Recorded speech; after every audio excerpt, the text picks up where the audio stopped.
But I kept doing comedy. I got very involved in the Down syndrome community. But once a week, once every 2 weeks, I do this comedy. And my wife was supportive, by the way. She'll tell you, like, I'd go out and I'd go, honey, I don't have to do this. I don't have to go do this. And she'd be standing there, with Henry on one hand, the other kid on the other, and she'd be like, no, you go. No, you go tell your stupid little jokes. I'll be here raising the family. And I went. Because I did not understand her sarcasm. How many of you have had a big obstacle in your life at one time or another? A death, not your own, a death in the family, had a child with special needs, divorce, lost my job, yes, almost everybody in this room. If not, guess what? You will. Then know we had a son with Down syndrome. One of those great things that people say. She said, well, I just found out my son has dyslexia. I know. He doesn't have Down syndrome.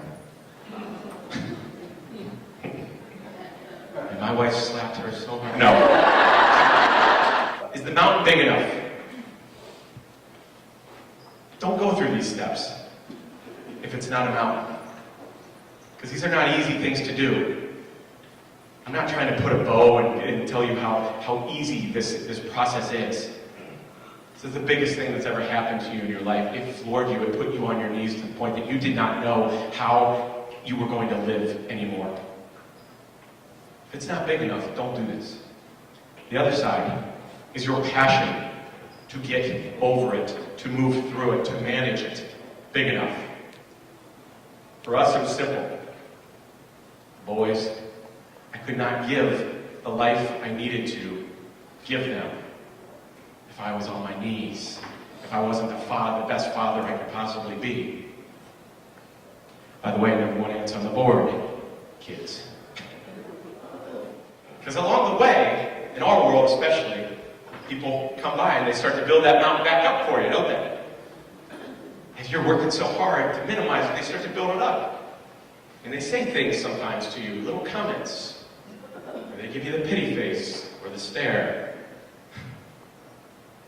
And it's everything you can do to just smile politely. And then you walk away from that comment and you get in your car and you think of all the things you wish you would have said, right? How many of us have done that? Well, I wrote a book. Just finished it this week. It's a big book, too. You're going to see it's about all I can do. I just think of one in the book that somebody said, hey, when life gives you lemons, make lemonade. Did you just call myself a lemon? Thank you guys very much. Thank you, DSAIA. You've been amazing. Thank you. So Rob did a great job. I've seen him before, and the great thing with Rob's presentations, it really helps the families understand that, what you may have believed in the beginning isn't necessarily going to be your reality moving forward. And I think his message, obviously, he's very funny, so he mixes in the humor with the reality of the situation, and then gives you some, as he says, I'm not going to tell you what to do, I'm going to tell you what's worked for me, and maybe you can gain something from my experience and my journey. So Rob's a great resource for us to have in the community as well. I love Rob. I think he's very funny. He did an event for our group last year, and I enjoyed his new show. It's very true, the minimizing the mountain, and what struck me was minimize the mountain, manage the hill, which is it was very relatable and it was very funny. I think it was incredibly moving and very inspirational, really real. He knew what he was talking about, and he certainly had a great message to deliver. I have a lot of respect because he's funny and he doesn't cross that line. He spoke about the use of the R word respectfully and about why it's important to remove that word from common language. But his humor was still funny. He reached all of us. I think, not just us, but I think he can reach the general public as well, because he builds on life experiences that we all can relate to. And you have to make light of it, or we just kind of get stuck in our sorrow. I would say he's not making fun of people.